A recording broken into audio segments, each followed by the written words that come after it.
Bonjour à tous. Bienvenue sur cette chaîne, si vous êtes nouveau, n'hésitez pas à vous abonner, c'est parti. PSG, Cristiano Ronaldo, Cavani, Manchester United, Barça, Real. Les 10 questions brûlantes de la fin du mercato. Transfert, c'est la dernière ligne droite du marché des transferts. Des recrues attendues par le PSG aux meilleurs candidats pour le fameux panic buy, en passant par l'incertitude toujours plus grande sur l'avenir de Cristiano Ronaldo et celle qui concerne les joueurs encore libres comme Edinson Cavani, voici les 10 questions brûlantes des 10 derniers jours de la fenêtre estivale. Galtier va-t-il avoir les 3 recrues qu'il réclame? Le message est passé, Christophe Galtier désire 3 renforts d'ici la fin du mercato. Une recrue par ligne, et pas de joueurs de complément. Le dossier du défenseur central reste ouvert, après l'échec de la piste Mohamed Simakan et les demandes élevées de l'Inter pour Milan Skriniar. Au milieu, le nom de Fabian Ruiz se détache pour garnir un secteur déjà renforcé par Renato Sanchez et Vitinha, mais son sort dépend vraisemblablement transfert de Leandro Paredes et ou d'Idrissa Gueye. C'est plus complexe en attaque, même si la rumeur Bernardo Silva persiste, mais l'arrivée éventuelle du Portugais semble liée à un départ peu probable de Neymar. Surtout, Paris doit vendre avant de recruter. Notre avis, 3, ça paraît utopiste. Mais Galtier devrait avoir 2 recrues. Fofana va-t-il devenir le défenseur le plus cher de l'histoire? L'Angleterre et les défenseurs, une histoire de gros sous. Record à battre, les 87 millions d'euros dépensés par Manchester United pour Harry Maguire, alors défenseur de Leicester. 3 ans plus tard, c'est au tour de Chelsea de se frotter aux demandes pharaoniques des Foxes. Après 2 offres autour de 80 millions d'euros déclinées, les Blues seraient prêts à débourser 90 millions pour l'ancien Stéphanois. À 21 ans, le natif de Marseille ne veut pas rater le train bleu et tente de forcer son départ. Non retenu contre Southampton samedi, Fofana n'a déjà plus la tête à Leicester. Notre avis, Chelsea finira par accéder aux demandes de Leicester. On pense que Fofana va entrer dans l'histoire. Ronaldo jouera-t-il la Ligue des Champions cette saison? Cristiano Ronaldo court après un seul lièvre, la Ligue des Champions. Problème, le Portugais est dans le mauvais pré, enfermé dans l'enclos de Red Devils condamné à disputer la Ligue Europa cette saison. À bientôt 38 ans, CR7 a envoyé en éclaireur Jorge Mendes aux 4 coins de l'Europe pour trouver un club qualifié pour la C1. Mais les refus s'accumulent, du Bayern à Dortmund en passant par Chelsea, le Real ou l'Atlético notamment. Manchester United, initialement peu enclin à s'en séparer, n'exclut plus forcément cette idée. Mais pas forcément de le laisser partir libre comme le souhaite le Portugais. Notre avis, c'est fou mais personne ne veut tout ne peut l'accueillir. On imagine la C1 sans CR7. Faut-il attendre encore du mouvement à Barcelone? Le mercato du Barça fonctionne presque à l'envers. D'abord des recrues au nom ronflant, et ensuite une stratégie agressive d'amincissement de l'effectif et de la masse salariale. Le club culé se retrouve d'ailleurs coincé à l'heure d'inscrire sa dernière recrue en date, le Français Jules Koundé. Mais il ne semble pas rassasié pour autant. Si la piste Bernardo Silva s'est refroidie, l'arrivée de Marcos Alonso est encore dans les tuyaux. Cependant, le Barça doit surtout enregistrer des départs. Notamment ceux de Pierre-Emerick Aubameyang, convoité par Chelsea, et de Memphis Depay, ciblé par la Juventus. Car Frenkie de Jong semble voué à rester après le transfert de Casemiro à Mu. Notre avis, du mouvement, oui, mais si c'est dans le sens des arrivées, c'est à ne plus rien y comprendre. Quel gros NOM quittera la Ligue 1?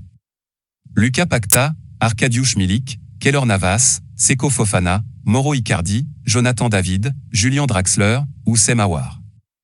Ils ont en commun d'avoir été annoncés à un moment ou à un autre sur le départ, mais ils sont toujours en Ligue 1 pour le moment. Paquetá a toujours une touche avec Newcastle, Aouar était très proche de Nottingham Forest, Milik se dirige vers la Juventus, Navas est en contact avec Naples. Pour Fofana, David, Icardi ou Draxler, les prétendants ne semblent pas ou plus vraiment se bousculer.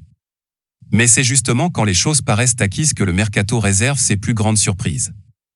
Notre avis, les départs le plus probables a priori, ce sont ceux de Navas et Milik. Chelsea, Manchester United, Forest, qui sera le club le plus dépensier des Premier League. Ils sont les clubs les plus dépensiers du championnat le plus dépensier. Chelsea, 201,59 millions d'euros, Nottingham Forest, 148,05 millions d'euros, et Manchester United, 143,02 millions d'euros, ont été les plus gourmands du mercato en Premier League jusqu'ici. Mais ils vont encore s'activer. Les Blues font le forcing pour Wesley Fofana et pistent Pierre-Emerick Aubameyang et Alvaro Morata pour remplacer Romelu Lukaku. Le promu Forest en est déjà à 16 recrues mais ne compte pas s'arrêter là. Et les Red Devils veulent désespérément se renforcer en ce début de saison cataclysmique et visent notamment Anthony, Ajax. Notre avis, Chelsea. Les Blues ont de l'avance, et avec Fofana il serait impossible à rejoindre. Le Real peut-il vraiment rester les bras ballants?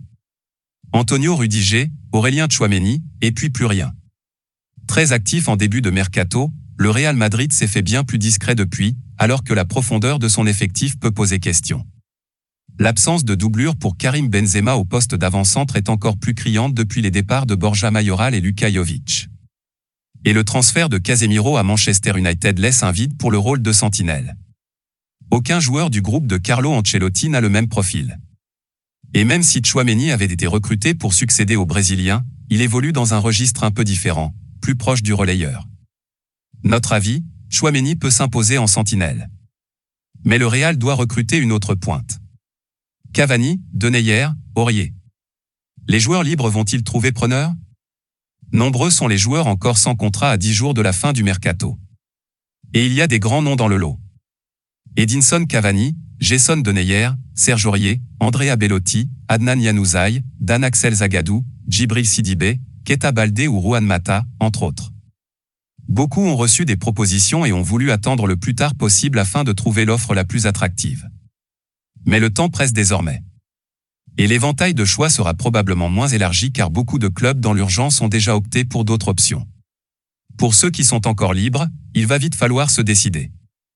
Notre avis, pas de négociation entre clubs, donc ces dossiers vont plus vite. Ça va se décanter sur le tard. Tchouaméni restera-t-il le joueur le plus cher de ce mercato? Aurélien Tchouaméni, acheté par le Real Madrid à Monaco pour 80 millions d'euros hors bonus, reste à ce jour le joueur le plus cher de cette fenêtre du marché des transferts. Mais il y a de la concurrence pour l'international français. Notamment Wesley Fofana, dont le cas a déjà été évoqué. Mais aussi Anthony. L'Ajax Amsterdam a déjà refusé une offre de 80 millions d'euros de Manchester United pour son ailier brésilien, mais les Red Devils ne lâchent pas. Et la perspective d'un bras de fer entre le club néerlandais et son joueur, écarté le week-end dernier, peut favoriser un transfert. Notre avis, on serait surpris si Tchouaméni restait le transfert le plus cher de ce mercato estival. Quel club va faire le plus gros panic buy? Il y a toujours un club pour faire l'achat totalement compulsif des derniers instants du mercato, souvent au prix le plus fort. Généralement, ce club est en difficulté sportive en début de saison. Et ne manque pas de moyens.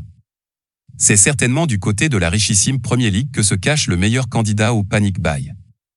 Et deux noms se détachent, West Ham et Manchester United, deux clubs déjà très actifs sur le marché des transferts. Les Hammers sont les seuls à n'avoir pris aucun point en 3 matchs et pourraient craquer. Les Red Devils, eux, se sont très bien repris contre Liverpool lundi. De quoi les convaincre qu'ils ont ce qu'il faut en interne. Notre avis, le mercato de West Ham laisse perplexe. On mise sur Manchester United par principe, mais c'est moins net depuis la belle soirée face aux Reds. Voilà, c'est pour tout aujourd'hui. Si vous avez aimé la vidéo, n'hésitez pas à la liker, partager et surtout vous abonner pour ne pas rater mes prochaines vidéos. Merci.